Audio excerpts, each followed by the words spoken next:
আসসালামু আলাইকুম, কেমন আছেন আপনারা সবাই? এবং এটা হচ্ছে একদম বিয়ে বাড়ির পারফেক্ট ফিরনি, তাও হচ্ছে খুবই অল্প সময়ে, আর হচ্ছে খুবই খুশবোদার এবং খুবই মজাদার এবং সিক্রেট একটা ইনগ্রিডিয়েন্টস দিয়ে তৈরি করা এই ফিরনিটা। এবং এটা বাসায় যদি রান্না করেন এবং বা ঈদে বা যে কোনো সময় এটা রান্না করেন, এটা মানে আপনার তারিফ সবাই করবে।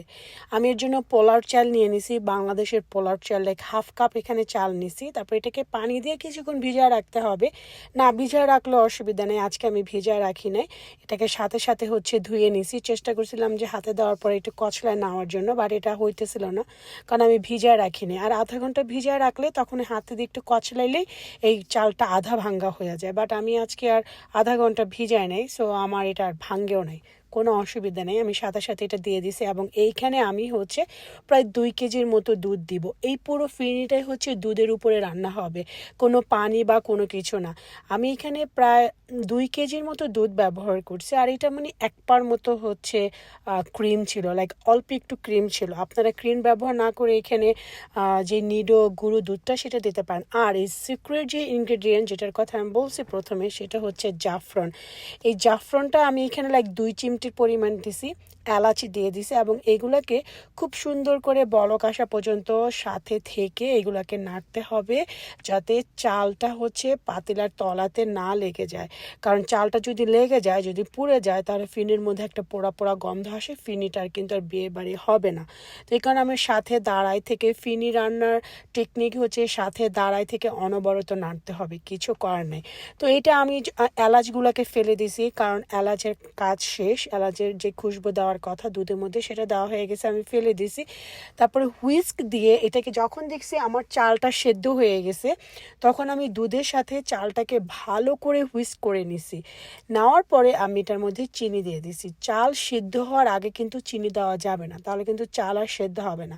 তারপর দেখেন এই অবস্থায় কিন্তু আমার চাল, চিনি সব কিছু এখানে পারফেক্ট। এখন যা হচ্ছে এটাকে ঘন করার পালায়। দেখেন এখানে চালটা একদম সুন্দর হয়ে গেছে। চাইলে এটাকে আরও যদি চাল আরও মিহি করতে চান, তাহলে হুইস্ক দিয়ে এটাকে আরও বেশি যদি ফ্যাটেন, তাহলে এটাকে আরও মিহি হয়ে যাবে। বাট এই ক্ষেত্রে আমার এরকম একটু দানা দানায় ভাল লাগে। এখন যেটা কাজ হচ্ছে, আমাদের এই দুধটাকে ঘন করতে হবে। সো এর জন্য আমি চুলাটাকে মিডিয়াম রেখে সামনে দাঁড়ায় থেকে হুইস্ক করতেছিলাম, স্প্যাচুলার দিয়ে নাড়তেছিলাম। নাড়তে নাড়তে দেখেন এই পর্যায়ে চালটা একদম ঘন হয়ে আসছে, দুধটাও অনেকটা শুকিয়ে গেছে এবং কালার দেখেন কত সুন্দর ইয়েলো একটা কালার হয়েছে এই পর্যায়ে। এটা হচ্ছে পারফেক্ট, লাইক এটা 2 আওয়ার্স লাগছে পুরো ফিরনিটা হইতে। এবং একদম এত সুন্দর খুশবু ছিল, কোনো বাদাম বাটা দিতে হবে না, কিচ্ছু দিতে হবে না, জাস্ট এই 3টা ইনগ্রেডিয়েন্টস, চিনি, দুধ, জাফরান, দ্যাটস ইট। এবং আমাদের মজার ফিরনি রেডি। আপনারা আশা করি আমার রেসিপিটা এনজয় করছেন এবং আমার এটা যদি ট্রাই করেন, আপনারা আর অন্য কোনো রেসিপি কখনো ট্রাই করবেন না। যদি এইভাবে করে, দুধের কালার এত সুন্দর হবে, আর যেই খাইবো কইবো যে কী দিছো এটার মধ্যে, এত সুন্দর খুশবু কেন, আর এত সুন্দর কালার আসলো কিভাবে।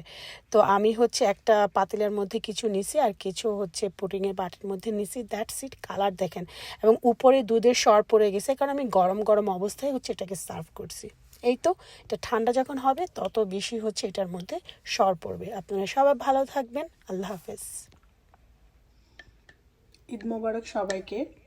এবং এটা হচ্ছে আমার বানানো ফিরনি, একদম বিয়ে বাড়ির ফিরনি। এটা যে খাইতে কি মজা, কালারটা দেখেন কত সুন্দর একটা কালার হয়েছে। বিসমিল্লাহ।